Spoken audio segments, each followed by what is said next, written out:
안녕하세요. 무더운 여름 날씨 잘들 이겨내고 계신가요? 올여름 덥기도 참 덥고 비도 참 많이 와서 안타까운 소식도 많은데 모두들 잘 이겨내시기를 바랍니다. 이렇게 비가 많이 오는 장마철이 되면 떠오르는 기억이 하나 있습니다. 이제는 20년도 훨씬 넘은 기억인데도 그날은 여전히 잊혀지지가 않네요. 아마 죽을 때까지 잊을 수 없을 것 같습니다. 20여 년 전, 거의 30년 전부터 저와 제 친구들, 그리고 두 아이에게 일어난 일들을 한번 적어볼까 합니다. 비가 많이 오는 오늘 밤, 다시 한번 긴 기억을 적어보겠습니다. 저는 흔히들 말하는 촌놈입니다. 시골 중에서도 진짜 깡시골에 살았거든요. 부모님께서는 농사를 지으셨고, 소를 키우시고, 닭을 키우시던 분들이셨습니다. 마을이랄 것도 없었습니다. 주변에 집이 없었거든요. 사실 저는 다 그렇게 사는 줄 알았습니다. 전교생 20명 남짓한 쬐끄만한 학교 다니면서 집까지 1시간씩 걸어가는 그런 삶이 당연하다 생각하고 살았습니다. 겨울에는 밤 7시만 되면 주변이 정말 시꺼멓게 어두워져서 밖에 나가지도 못했습니다. 부모님은 새벽 5시부터 일어나셔서 일을 하셨고 저는 한평생 그런 모습만 보고 자랐습니다. 그러다가 11살 때였나? 그때쯤에 아버지 따라서 좀 큰 시내에 처음으로 나가게 되었고 그때 좀 충격을 받았습니다. 시장에 나갔는데 사람들이 무진장 많더라고요. 그리고 거기서 우연히 책방에 가게 되었고 세상에 책이 그렇게나 많은 줄은 처음 알았습니다. 그때부터 혼자 시내 책방 드나들며 책 읽고 사람 구경하고 했습니다. 깡촌에서 매일같이 나무, 밭, 흙만 쳐다보고 살다가 딱딱한 시멘트 바닥에 득실거리는 사람들 보는 게 어린 저에게는 참 재밌었습니다. 우물 안에 개구리처럼만 살다가 우물 밖으로 나간 셈이었죠. 그때부터 좀 더 큰 세상이 궁금하게 되었습니다. 그 궁금증은 날이 갈수록 커져갔고 고등학생 때는 대학이라는 거창한 꿈까지 꾸게 되었습니다. 고등학교는 그나마 학생 수가 좀 있었거든요.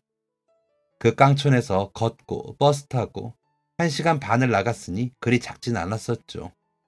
아무튼 그 학교에서 제가 의외로 공부를 좀 했고 그 덕에 제가 대학교에 가고 싶다는 야심찬 꿈을 꾸게 되었습니다. 그리고 그 꿈은 실제로 이루어졌죠. 그것도 어마어마하게요. 무려 서울에 있는 대학교에 가게 된 것입니다. 저도 그럴 줄은 몰랐습니다. 제가 몰랐는데 학교 선생님들이라고 알았겠습니까? 저희 부모님은 더더욱이 모르셨죠. 다들 기쁜 마음보다 어안이 벙벙했습니다. 꿈인가 했습니다. 제가 서울에 있는 대학교에 가게 되다니 정말 상상도 못한 일이었습니다. 처음엔 엄청 놀라셨던 부모님은 기뻐하셨습니다. 땅을 팔아서라도 등록금을 내주시겠다며 아는 친척분들한테 다 연락해서 자랑을 하셨습니다. 그리고 기쁜 마음 다음에는 걱정을 하셨습니다.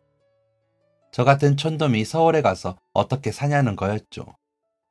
사정상 부모님께서 같이 올라오실 수가 없는 노릇이니 저 혼자서 생활을 해야 했는데 그 도시 속에서 제가 집이나 잘 찾아갈까 하시는 것이 가장 큰 걱정이셨습니다. 부모님께서 그 정도로 걱정하시니까 저도 지레 겁먹게 되더라고요. 입학 전 기숙사에 들어가던 그날이 아직도 기억에 남습니다. 커다란 짐가방에 옷과 공부할 것들을 무겁게 챙기고 그만한 크기의 가방을 하나 더 챙겨 그 안에는 부모님께서 싸주신 반찬, 쌀, 달걀, 야채, 된장 같은 것들을 바리바리 싸서 올라갔습니다. 버스를 타고 한참을 달려 터미널에 도착했는데 그때부터 어질어질했습니다. 와, 서울 사람 여기 다 모였나 싶을 만큼 터미널에 사람이 정말 많더라고요. 까딱 잘못했다가는 엉뚱한 곳에 딸려가겠구나 싶었습니다.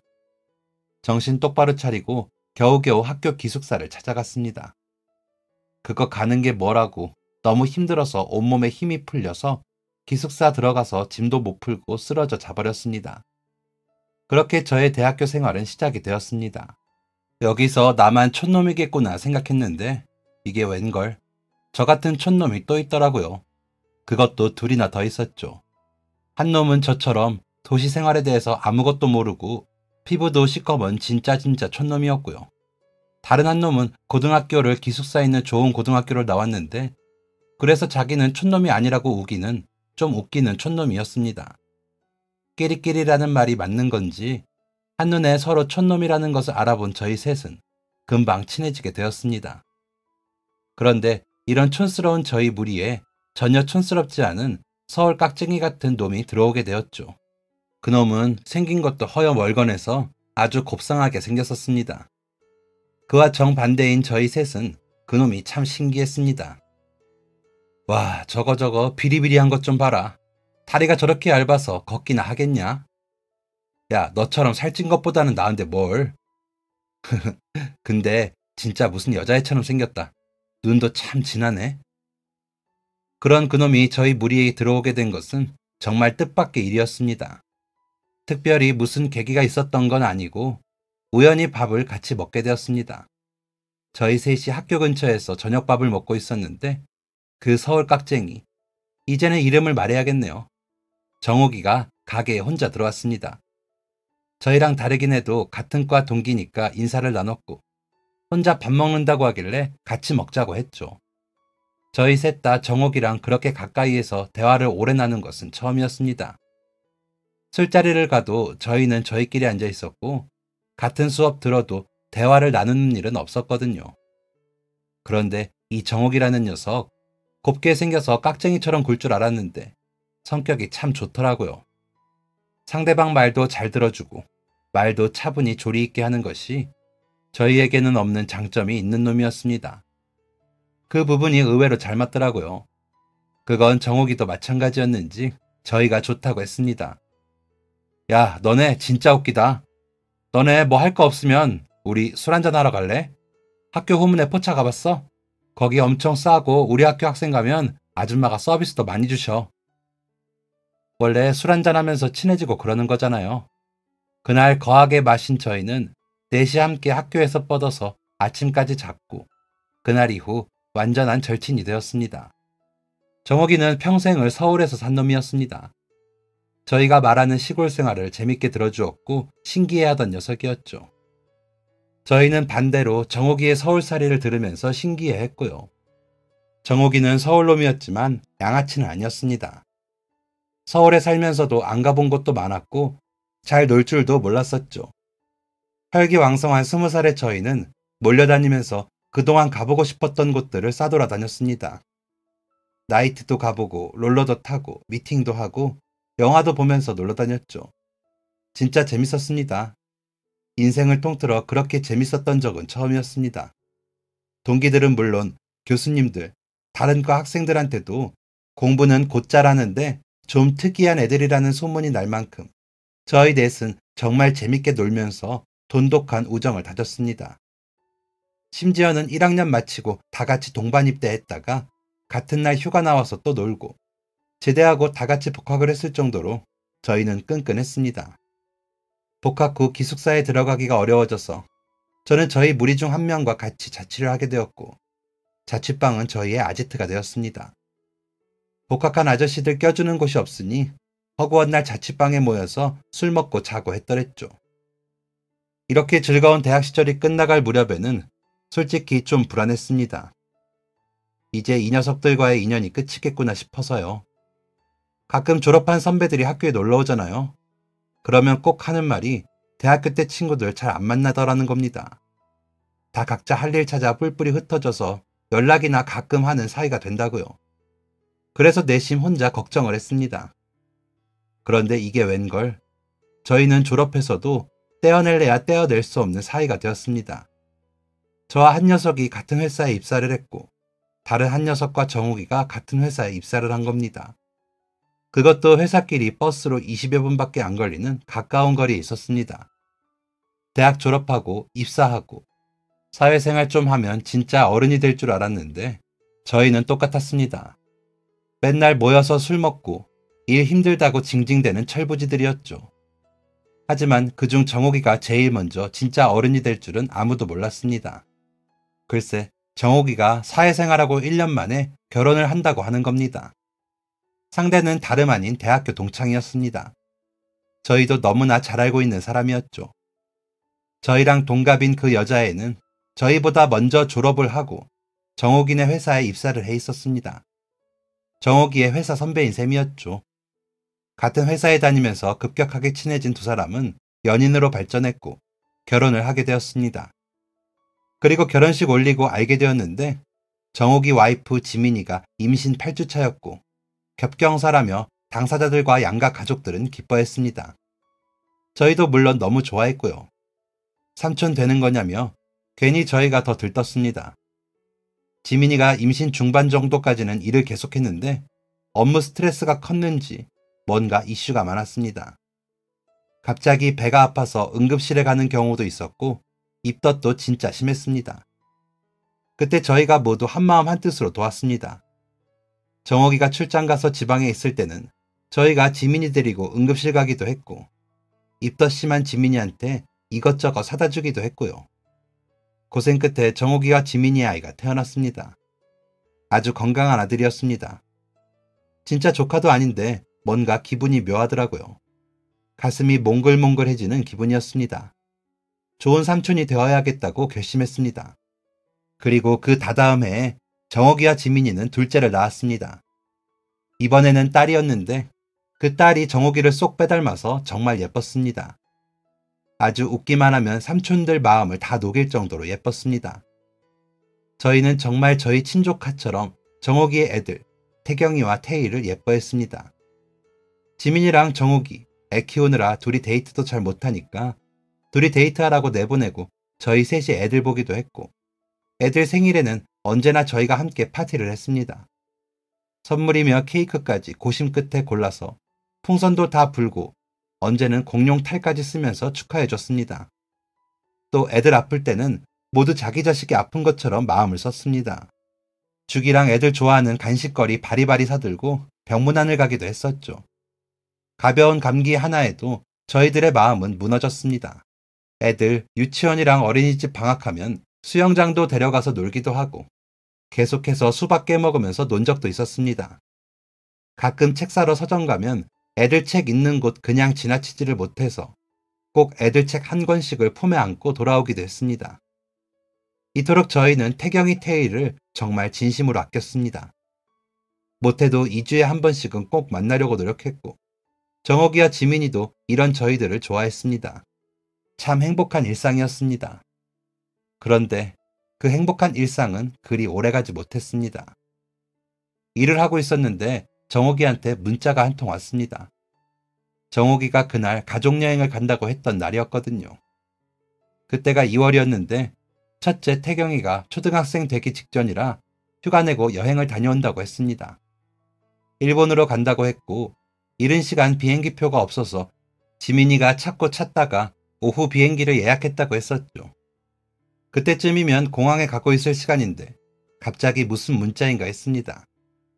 그리고 문자를 보는 순간 저는 뭔가 잘못되었다는 것을 알 수 있었습니다. 우리 애들 부탁한다. 실제 문자는 이렇게 맞춤법이 정확하지 않았습니다. 오타가 많았습니다. 무슨 일이 생겼구나 생각했습니다. 곧바로 전화를 걸었지만 정옥이는 전화를 받지 않았습니다. 수십 통을 전화를 했습니다. 계속해서 전화는 연결되지 않았고 정옥이한테 문자가 온 지 1시간쯤이 흐르고서야 전화가 왔습니다. 정옥이었습니다. 여보세요? 야, 너... 네? 분명 정옥이 번호로 전화가 왔지만 정옥이가 아니었습니다. 병원이랍니다. 그것도 응급실. 빨리 와달라고 했고 저는 곧장 병원으로 향했습니다. 다른 애들에게 연락을 했고 곧이어 저희 셋은 다 병원에 도착했습니다. 하지만 때는 이미 늦었더라고요. 정옥이 그리고 지민이는 저희가 병원에 오는 것을 기다려주지 못했습니다. 공항에 가던 중 교통사고를 당했고 그렇게 두 사람은 젊은 나이에 그렇게 허망하게 세상을 떠나고야 말았습니다. 그리고 이곳에는 태경이와 태희를 남겨두었죠. 두 사람의 장례식이 같이 치러졌습니다. 참 잡음이 많은 장례식이었습니다. 정옥이의 부모님은 정옥이랑 지민이 결혼하고 2년 후에 돌아가셨었습니다. 형제는 아무도 없었고요. 지민이는 홀어머니 아래서 자랐는데 어머니 건강이 좋지 않으셨습니다. 오빠가 한 명 있었는데 왕래는 물론 연락도 거의 안 할 만큼 사이가 좋지 않았습니다. 이렇다 보니 가장 문제인 것은 태경이와 태희였습니다. 두 아이들을 돌봐줄 가족이 전혀 없다는 것이었습니다. 장례식장에 오는 사람들 모두 두 아이를 걱정하기는 하지만 책임을 지려고는 하지 않았습니다. 어디에 보내느니 마느니 하는 소리들만 하고 있었습니다. 빨리 대책을 세워야 했습니다. 저희 셋은 누가 먼저랄 것도 없이 이렇게 말했습니다. 야, 우리가 키우자. 조카 같은, 아니 자식 같은 아이들이었습니다. 그런 애들을 보육원이니 고아원이니 하는 곳에 절대 보낼 수 없었습니다. 당연히 저희가 책임져야 한다고 생각했습니다. 저희가 태경이와 태희의 삼촌들이니까요. 장례를 마치고 아이들이 잠든 늦은 밤 정욱이와 지민이 집에서 대책회의를 열었습니다. 그때 태경이가 8살이었습니다. 적어도 태경이가 20살 때까지는 키워야 한다는 게 저희 생각이었습니다. 그럼 앞으로 12년인데 그 12년 동안 어떻게 우리가 키울 수 있을까였습니다. 이건 단순히 애들 하루 봐주는 수준이 아니었습니다. 정말 아이들의 부모 노릇을 해야 하는 것이었습니다. 마음가짐도 행동도 경제적인 요건도 모두 준비되어야 하는 것이었습니다. 우선 아이들에게 들어가는 돈은 매달 셋이서 얼마씩을 모으기로 했습니다. 식비, 학비, 의료비 등등을 어림잡아 계산했습니다. 셋이서 모으니 그렇게 부담되는 금액은 아니었습니다. 하지만 가장 중요한 것은 거처였습니다. 부모도 없는 이 집에서 계속 살게 할 수는 없었습니다. 누군가가 아예 아이들을 책임지고 키워야 했습니다. 고민 끝에 저희는 각각 4년씩 아이들을 키우기로 했습니다. 그리고 그 첫 번째는 저희 중에서 그나마 집이 제일 큰 정옥이와 같은 회사를 다니는 유상이가 맡게 되었습니다. 유상이가 진짜 많이 힘내줬습니다. 아이들이 부모님을 잃은 지 얼마 되지 않았을 때라 정서적으로 힘들고 지쳐있을 때였거든요. 그리고 같이 교통사고를 당한 거라 심하지는 않았지만 어느 정도 상해가 있어서 병원도 오가야 했었고요. 애들 컨디션도 계속 살펴야 했습니다.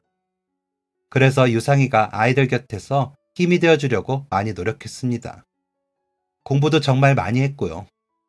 아는 사람들한테 물어서 어떻게 아이들을 대해야 좋을지 조언도 많이 구했습니다. 유상이가 책임감이 진짜 강하거든요. 됨됨이도 좋고 아주 진국인 놈입니다. 그랬으니까 태경이랑 태희가 빠르게 마음을 회복할 수 있었을 겁니다. 저와 다른 한 명, 문혁이는 일주일에 2~3번씩 시간이 나는 대로 유상이네 집에 가서 아이들을 만났습니다. 그래도 삼촌이 1명 있는 것보다 2명, 3명이 있는 게 아이들이 덜 쓸쓸해하지 않을까 싶어서였죠. 가서 괜히 재미도 없는 얘기도 좀 해보고 막 초등학생이 된 태경이 학용품 챙겨주고 숙제도 같이 풀어주었습니다. 태희 한글 공부도 도와주고 그 나이에 가장 좋아하는 공주 치마도 여러 벌 가져다주고 그랬었죠. 노력한 덕이었을까요?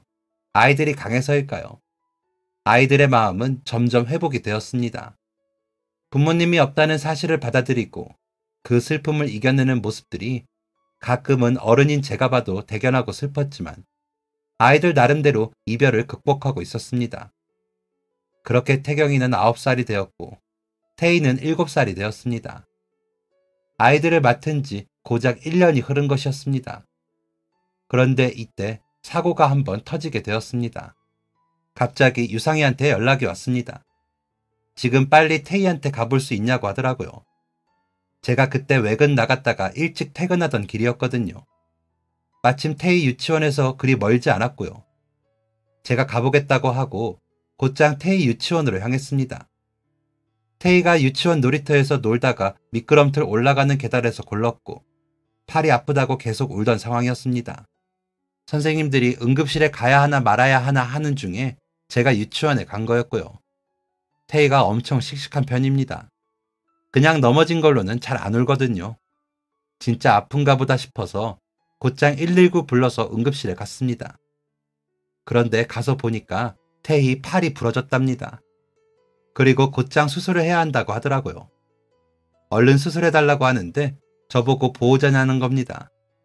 저는 아무렇지 않게 아주 당당하게 네 했죠. 그러니까 관계가 어떻게 되냐, 법적 보호자 맞냐 하더라고요. 순간 아차했습니다. 저는 사정을 설명했습니다. 태희 부모님께서 돌아가셔서 친구인 제가 키우고 있다고요.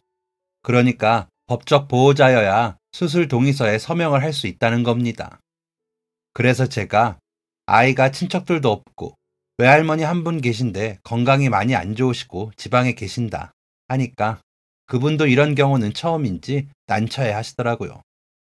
아주 위급한 수술이면 보호자 없이도 진행하긴 하는데 아이한테 법적 보호자 없는 경우는 처음이라고 하시면서요. 여기저기 전화를 해보시더라고요. 그러는 와중에 유상이가 병원에 도착했습니다. 유상이는 애들 등본이며 거주지 정보까지 가져오고 그 간호사 분에게 애들 외할머니랑 통화시켜주고 태희 유치원에도 전화하고 또 아는 지인 중에 변호사한테 물어보고 공동 거주 인증하고 아주 곤욕을 치렀습니다. 그렇게 거의 1시간가량 사투를 벌인 끝에 유상이가 겨우 수술 동의서에 사인을 할 수 있었고 태희는 그제서야 수술을 받으러 들어갈 수 있었습니다. 유상이랑 수술실 앞에서 멍하니 앉아있는데 여러 가지 생각이 들더라고요. 이게 맞나 하는 생각이요. 아이들을 키우고는 있지만 제대로 책임지고 있는 게 맞을까 하는 의문이 들었습니다. 그래서 저희는 이 아이들을 입양하기로 결심했습니다. 하지만 아이들의 외할머니, 지민이의 어머니가 극구 반대하셨죠. 야 이놈들아, 결혼도 안 한 총각놈들이 뭐 한다고 남의 새끼를 입양한다고 그러냐? 절대 그러지 마. 정욱이 걔가 그러라고 그런 말 하고 떠난 거 아닐 것이니까 그런 생각 하덜 말아라. 애들 아프고 다치면 그럼 내가 올라가마. 내가 올라가서 법적 보호자인지 뭔지 다 해줄 것이니까 니들은 입양 멋있게 꿈도 꾸지 말아라.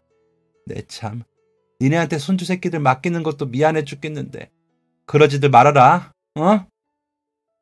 지민이의 어머니는 저희를 걱정해 주셨습니다. 죽어도 안 된다고 절대 반대하셨습니다. 유상이 지인 중에 변호사가 있어서 이것저것 알아보니까 저희가 미혼이고 뭐 가진 것도 없어서 어차피 힘들 거라고 하더라고요.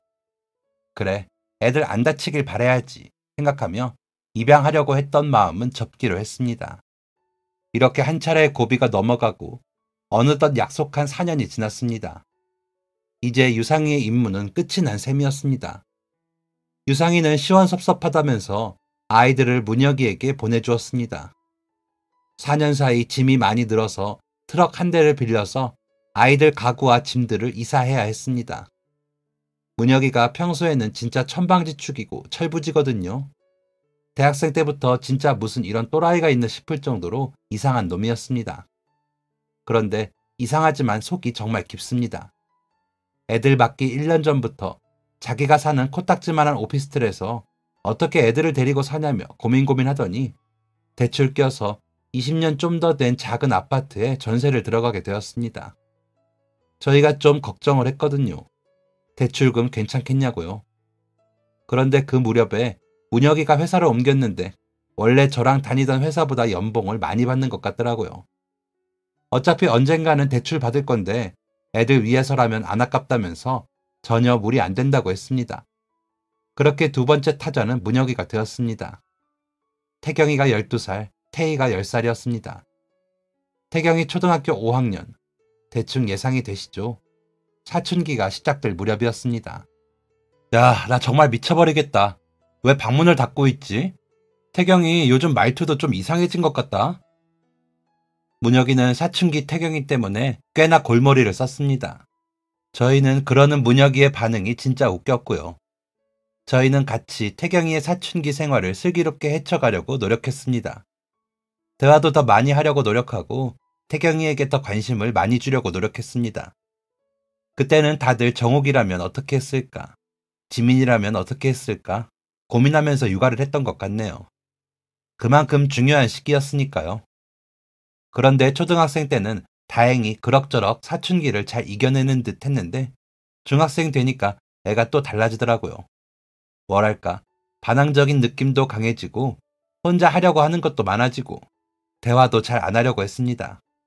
참, 저희는 이럴 때 어떻게 했는지 부모님께서 어떻게 해주셨는지 도통 기억이 나질 않더라고요. 그럴 만도 한 게 저희 셋 다 뭡니까? 촌놈이잖아요. 그 총구석에서 사춘기를 겪으면 얼마나 겪었겠어요. 어차피 밤 8시면 밖에 나가지도 못하니 집에 틀어박혀서 입 튀어나와서 좀 툴툴거리는 거 말고는 뭐가 반항이겠습니까? 기껏해야 어른들 경운기 의자에 몰래 한번 앉아보는 수준이었죠. 그런데 서울 애들은 또 다르더라고요. 어찌나 빠르고 다들 머리도 좋은지 저희가 생각하는 수준의 중학생 사춘기가 아니었습니다. 심지어 태경이가 중학교 들어서서 새로 사귄 친구들이 좀 이상한 애들이었습니다. 예의도 없고 껄렁껄렁하고 상대에 대한 배려나 친구들 간에 제대로 된 존중이 없는 애들이었죠. 태경이가 정옥이랑 다르게 덩치가 좀 있었거든요. 키도 또래보다 좀 컸고요. 그런데 애가 착합니다. 태어났을 때부터 심성 자체가 고운애입니다. 당연하죠. 정옥이랑 지민이 아들인데 애가 덩치는 좀 있는데 착해 빠졌으니까 그 이상한 놈들이 태경이 꼬드겨서 같이 데리고 다닌 것 같더라고요. 있어 보이려고 한 건지 뭔지는 모르겠지만 저희 셋 눈에는 그게 진짜 마음에 안 들었습니다. 그렇다고 너 쟤랑 놀지 마 하면 들을 것 같지도 않고 솔직히 그럴 만한 뚜렷한 이유도 없고 어떻게 하면 좋을까 골머리를 썩고 있었습니다. 그때 나섰던 게 의외로 문혁이었습니다. 문혁이는 일 터지기 전에 그런 놈들하고 못 엮이게 해야 한다면서 태경이를 붙잡아두고 얘기를 시작했습니다. 사실 유상이도 저도 선뜻 그러질 못하고 있었거든요. 괜히 태경이가 더 반항하게 될까봐 그런 거였죠. 그런데 문혁이가 정면 승부를 던진 것이었습니다. 야, 오태경, 너 요즘 학교에서 뭐하고 다니냐? 예? 뭐예요? 너 이상한 놈들하고 어울리고 다니지? 이상하다니요. 내 친구들인데. 친구? 고작 한 달 사귄 애들이 친구? 너 친구도 잘 사귀어야 해. 친구 따라 강남 간다는 말이 괜히 있는 줄 알아? 친구도 본받을 점이 있는 사람을 사귀어야 하는 거야. 네 친구들 중에 그런 애들 있어? 쥐뿔도 없으면서 괜히 멋있는 척하고 싸움만 잘하고 그런 거 말고 진짜 인간으로서 배울 점이 있는 애가 있냐고. 아 진짜.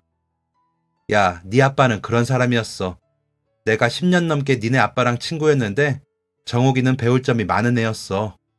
무슨 일을 맡겨도 항상 열심히 하던 애였고 열심히 한 만큼 항상 좋은 성적을 내던 애였어. 다른 사람의 장점을 잘 발견해서 끌어줄 수 있는 리더십도 있는 애였고 상대방을 존중하고 배려할 줄 아는 사람이었어. 그래서 항상 니네 아빠 주변에는 그만큼 좋은 사람들이 많았고. 삼촌은 왜 아빠 얘기를 해요? 너 중학생이다, 오태경. 삼촌이 무슨 말 하는지 충분히 알아들을 나이라고. 더는 얘기 안 한다. 똑바로 하고 다녀. 네 행동에 책임져라. 저랑 유상이랑 거실에서 조마조마하면서 듣고 있었습니다. 문혁이가 평상시에 진짜 까불거리는 애인데 그렇게 진지한 모습은 처음이었습니다. 문혁이는 진심으로 태경이를 걱정하고 있었고 온 힘을 다해서 설득한 것이었습니다. 태경이는 대답이 없었고 문혁이는 태경이 방을 나왔습니다. 이게 과연 먹힐까? 괜히 태경이 심기만 건드린 게 아닐까 했는데 의외로 문혁이의 훈육은 잘 통했습니다. 그러고 나서 다가온 중간고사에서 시험을 엉망으로 보더니 학원을 옮겨달라고 했고 이상한 놈들과 같이 다니던 학원에서 새로운 학원으로 옮긴 태경이는 새로운 친구들을 사귀고 성적도 많이 좋아졌습니다. 이렇게 또 한 번 고비를 넘기게 된 것이었습니다. 그리고 드디어 마지막 제 차례가 되었습니다. 제가 태경이와 태희를 맡게 되었을 때 태경이는 16살, 태희는 14살이었습니다. 이제 뭐 다 큰 거나 마찬가지였죠.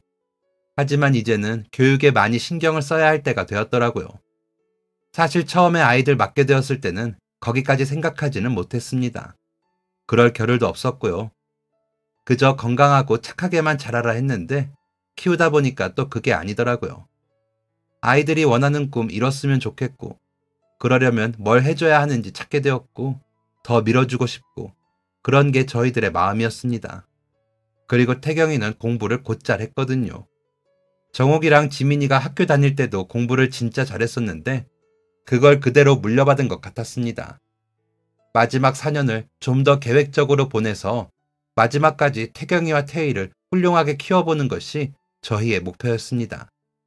하지만 제게 큰 문제가 생기게 되었죠. 제가 아이들을 낳기 바로 전해에 결혼을 하게 되었습니다. 이런 문제가 생길 줄은 저희 다 알고는 있었습니다. 그래서 처음에 아이들 낳자고 했을 때도 혹시나 결혼하게 되더라도 절대 태경이랑 태희 모른 척 하지 말자고 했거든요.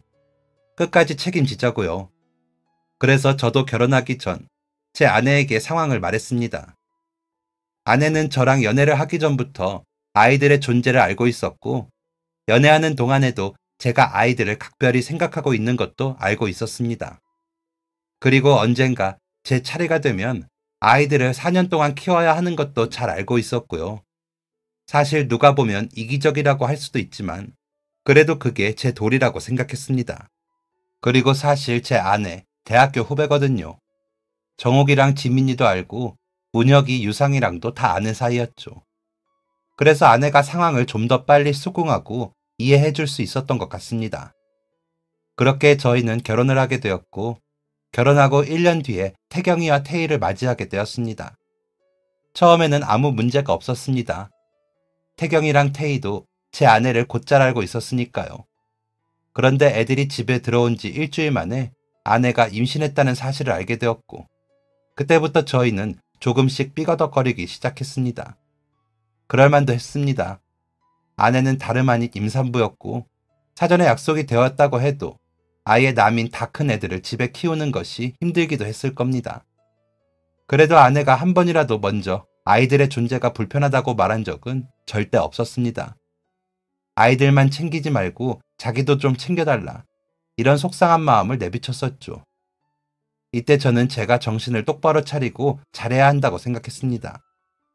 제가 좀 더 열심히 아내를 챙기고 애들을 챙겨야 아내도 애들도 상처받지 않을 것이라고 생각했죠. 그런데 이건 저의 착각이었나 봅니다. 아내는 의외의 사람에게 위로를 받았습니다. 그건 다름 아닌 태희였습니다. 태희는 정말 밝고 에너지 넘치는 비타민 같은 아이였습니다. 사춘기임에도 불구하고 사춘기가 이상하게 오지 않아서 진짜 낙엽만 굴러가도 웃는 그런 밝은 여학생으로 자라주었습니다. 그리고 태희의 에너지는 아내에게까지 닿았습니다. 제가 없는 사이에 태희가 아내를 정말 많이 챙겨주었습니다.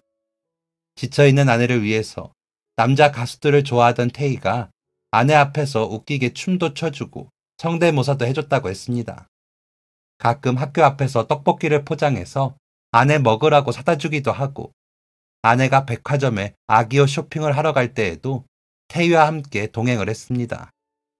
제가 모두 짊어지고 가야 하는 줄 알았는데 그건 저의 착각이었습니다. 생각보다 제 주변에 있는 사람들은 강했고 너무너무 좋은 사람들이었습니다. 그 좋은 사람들 덕에 저도 좋은 영향을 받을 수 있었고요. 힘을 내서 아내와 태어날 아기, 그리고 태경이와 태희를 위해 더욱 노력했습니다. 가정적인 남편이 되려 노력했고, 아이들의 본보기가 되기 위해 노력했습니다. 그리고 이 노력은 저뿐만이 아니라 유상이와 문혁이도 함께 해주었고요. 그리고 태경이와 태희는 저희의 노력을 잘 알아주었습니다. 그리고 또다시 4년이 흘렀습니다. 유상이 4년, 문혁이 4년, 그리고 저의 4년. 저희에게는 참 긴 12년이었습니다. 12년이 끝나고 태경이는 20살이 되었습니다.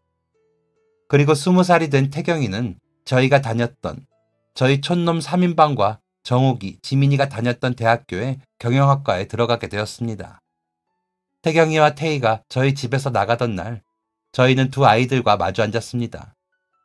새삼 언제 이렇게 큰 건지 마음이 뭉클하더라고요. 저희는 12년 동안 잘 보관해 두었던 통장 하나를 태경이에게 내밀었습니다. 삼촌, 이게 뭐예요? 너희 부모님 보험금. 네? 정욱이랑 지민이 그렇게 되고 너희한테 보험금이 가는 거였잖아. 너희가 너무 어려서 삼촌들이 가지고 있었지. 10원 한 장 안 건드렸으니까 걱정하지 말고. 아니, 삼촌들 그동안 키워주시면서 돈 많이 드셨을 텐데. 아니, 저는 당연히 저희 부모님 보험금으로 저희 돌봐주시는 줄 알았는데 제가 이걸 어떻게 받아요? 니네 건데 니네가 받아야지. 그럼 누가 받냐? 태경이, 너랑 태희까지, 대학교 등록금까지는 다 될 거야. 생활비는 좀 빠듯할 수 있겠다. 부족하면 삼촌들한테 언제든지 말하고. 알겠지? 감사합니다. 정말 감사합니다, 삼촌들. 꼭 은혜 갚을게요. 어이구, 은혜는 무슨, 당연한 거지. 니들 삼촌이니까. 그렇게 태경이와 태희는 이제는 정말로 저희의 품을 떠나게 되었습니다. 태경이는 대학교 기숙사로 들어갔고, 태희도 17살 때 고등학교를 기숙사가 있는 학교로 들어갔거든요. 공부를 잘해서요. 그렇게 각자의 인생을 살게 된 것이었습니다. 그 이후로 저희 삼총사도 저희 인생을 살기 바빴습니다. 저는 일하고 저희 아들 키우느라 바빴고, 유상이랑 문혁이도 자기 애들 키우느라 바빴었죠. 바삐 사는 인생은 빠르게 흘러갔습니다. 그리고 태경이는 그 사이에 정말 많이 성장해 아주 훌륭하고 똑똑한 어른이 되었고요. 태경이는 경영학과를 다니면서 수없이 많은 아르바이트를 했었습니다. 대부분 음식점 서빙이나 주방 알바였습니다. 중국집, 레스토랑, 카페, 분식집, 고깃집 등등 아르바이트 전문가가 따로 없었습니다. 저희들이 용돈 줄 테니까 아르바이트 하지 말고 공부 더 열심히 하라고 하기도 했는데, 태경이가 성인이 되고서는 한 번도 저희한테 용돈 달라 소리를 안 하더라고요. 너무 무리하는 거 아닌가 걱정했는데, 결과적으로 이 아르바이트들이 모두 태경이한테 너무 좋은 경험이 되었습니다. 태경이는 대학교를 졸업하고 치킨집을 차렸습니다. 저희 셋은 솔직히 의아했습니다. 당연히 회사에 취직을 할 거라고 생각했거든요. 그런데 갑자기 대출을 잔뜩 받더니 치킨집을 차리다니, 얘가 무슨 생각인가 싶었습니다. 하지만 누구 하나 선뜻 얘기를 꺼낼 수는 없었죠. 태경이 나름 생각이 있을 거라고 믿고 기다렸습니다. 그런데 아니나 다를까 치킨집이 진짜 대박이 난 겁니다. 오픈한 지 5개월 만에 월 매출 5천을 찍더니 가게는 계속 승승장구했고, 여기저기서 가맹점 문의가 끊이질 않는다고 했습니다. 그렇게 2년을 장사하다가 정말 큰 기업에서 태경이네 가게를 브랜딩화하고 싶다고 했고, 태경이는 모든 권한을 넘기고 가게를 매각했습니다. 그리고 그 수익률은 어마어마했죠. 태경이는 그쪽으로 탁월한 재능이 있었고 정말 천재적으로 머리가 잘 돌아갔습니다. 곧 다른 분식점을 하나 차렸고 그 분식점도 대박이 났습니다. 그리고 또 어마어마한 수익을 남기고 매각했죠. 그리고는 또다시 반복이었습니다. 저희 셋은 정말 턱이 빠질 정도로 놀랐습니다. 꼬마인 줄만 알았던 태경이가 이렇게나 사업에 재능이 있었다니 놀랍기도 하고 존경스럽기도 하더라고요. 이렇게 졸업 후 끊임없이 브랜드를 만들고 팔고를 하던 태경이는 30대 중반이 되었을 때 억소리 나는 부자가 되어 있었습니다. 그런데 지금으로부터 1년 전 어느 날이었습니다. 삼촌들, 저랑 어디 좀 가요. 태경이가 저희 셋을 불렀습니다. 그리고 파주에 장어 유명한 곳이 있다며 데려가더라고요. 가끔 저희 불러다가 맛있는 밥 사주기도 했던지라 이상한 것을 전혀 못 느꼈습니다. 맛있게 장어 먹고 차에 탔는데 또 어디를 데려가더라고요. 경기도 신도시의 한 시내였습니다. 삼촌들, 여기 이 건물 어때요? 4층짜리예요. 괜찮죠? 오, 태경이, 이번엔 여기서 시작이야? 이번엔 무슨 가게인데? 이번엔 저 말고 삼촌들이요. 무슨 말을 하는 건가 전혀 몰랐습니다. 웬 건물을 보여주길래 태경이가 또 무슨 사업을 하려나 했었죠. 그런데 저희 거랍니다. 대체 무슨 소리냐고 물으니까 그 건물을 샀대요. 그리고 그게 저희 거라는 겁니다. 그게 무슨 뚱딴지 같은 소리냐, 건물은 무슨 건물이냐 이해가 안 간다 했죠. 삼촌들이 12년 동안 저랑 태희 키워주셨잖아요. 삼촌들 아니었으면 저랑 태희는 못 살았을 거예요. 다 삼촌들 덕분이고 정말 감사하게 생각하고 있어요. 그러니까 이건 저희가 받은 은혜 중에 아주 일부분이라고 생각하고 받아주세요. 이러는 거 아닙니까? 그렇게 저희 촌놈 삼총사는 한순간에 건물주인이 되어버린 것이었습니다. 태경이는 저희가 어리둥절한 사이에 건물 관리하는 법이며 상가가 뭐가 들어와 있으며 앞으로 뭐가 들어올 건지 등등을 설명해 주었습니다. 그리고 1년이 지난 지금 어쩌다 보니 저희 셋은 그 건물을 관리하고 있네요. 사실 나이 들면서 치고 올라오는 후배들의 불안에서 내 정년 얼마나 남았나, 언제까지 버틸 수 있을까 생각하는 게 일상이었는데 저희 셋이 말년에 무슨 복이 있나 봅니다. 신도시에 건물 하나가 생겨서 앞으로 굴물 걱정은 하지 않아도 되니까 말이죠. 저희한테 이런 아주 크나큰 선물해준 태경이는 지금 누릴 것 다 누리며 행복하게 살고 있습니다. 좋은 집에서 이제는 결혼도 해서 한 아이의 아빠가 될 준비도 하고 있고요. 끊임없이 사업을 구상하고 있기도 합니다. 물론 저희랑 있을 때는 그냥 8살짜리 꼬마애입니다. 앞으로도 영원히 그럴 것 같고요. 태희는 대학 졸업하고 쭉 미국에서 생활하고 있습니다.